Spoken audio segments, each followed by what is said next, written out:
days of anime, and here today we're going to be talking about the daily lives of high school boys.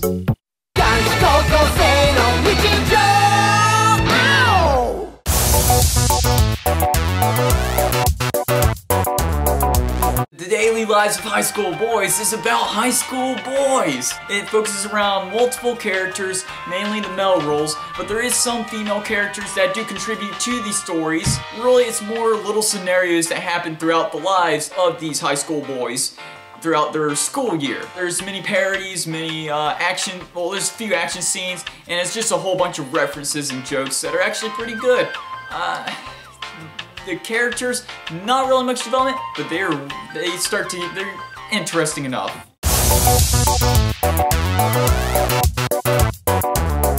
So Tadakune is the main character or protagonist of this series, but the problem is he's hardly even there. Let alone that the starting point of him is just wondering, hey, how do you get a girlfriend? So, and the next thing you know, it's just like, hey, let's revolve around his other two friends and just push him aside. So let's continue on to his other two friends. Starting off with Hidenori, which is the, how to put it, Glasses-kun, the one that really isn't interesting that much. I mean, he is funny.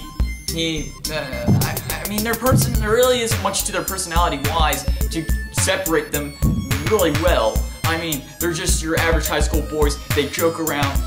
He's pretty much I have to say that show actually falls around him more than any of the other characters. Like, my favorite sequences is him and the girl by the lake. Those scenes are immensely hilarious.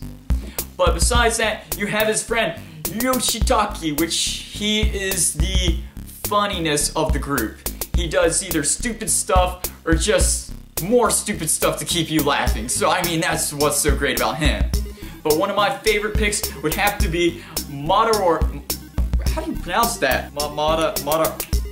Whatever. Madarori are the delinquent of the groups of the high school boys. And pretty much he takes part in the school council, which revolves around 4 other boys, which really I primarily was interested in their group because I found them more funnier than the 2 other characters that are the main protagonists. But let alone that, all the characters are great, the female characters are awesome. There's also a group at the end of the segments, which are called the Daily High School Girl Daily Funky High School Girls or something like that.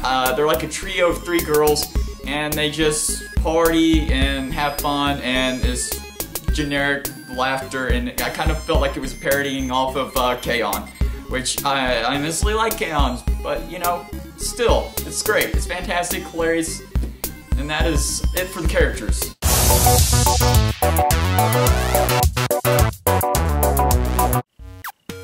The style is pretty fantastic. I do enjoy how, like, the little sisters of all the characters, the male characters, they kind of like don't put no eyes on them, and they kind of like shadow in the top eyes and just leave eyebrows, showing that they're like not really that big deal of characters, like how I spoke of towards Ruby and referencing how their back-filling characters reminded me of Ouroboros. But the difference is these back characters actually do stuff unlike that. Like Tadakune's little sister's like superly epic strong, but there's some other female characters that really aren't major characters that also have their eyes kind of like missing pretty much. That's pretty much it. There are, I would say it's decent for its time. I mean, there really isn't much towards it. It's your average slice of life, so really the art isn't going to be fantastic.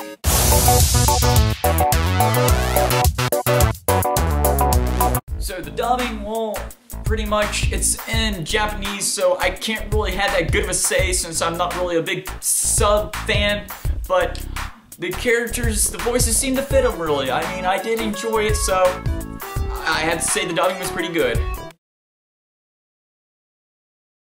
So for the final verdict, I give it a 7.5. Because it's decent, it's great. I wish it was a little bit longer. I mean, it could be as good as School Rumble, which I really enjoyed School Rumble because it was like 52 episodes and it kept me going. I wouldn't mind seeing more love interest in it. I wouldn't mind seeing character development, or even more Tadakune, I mean, come on, he disappeared for half the show, pretty much. So, I mean, it's a decent anime, it's all good, and that is all.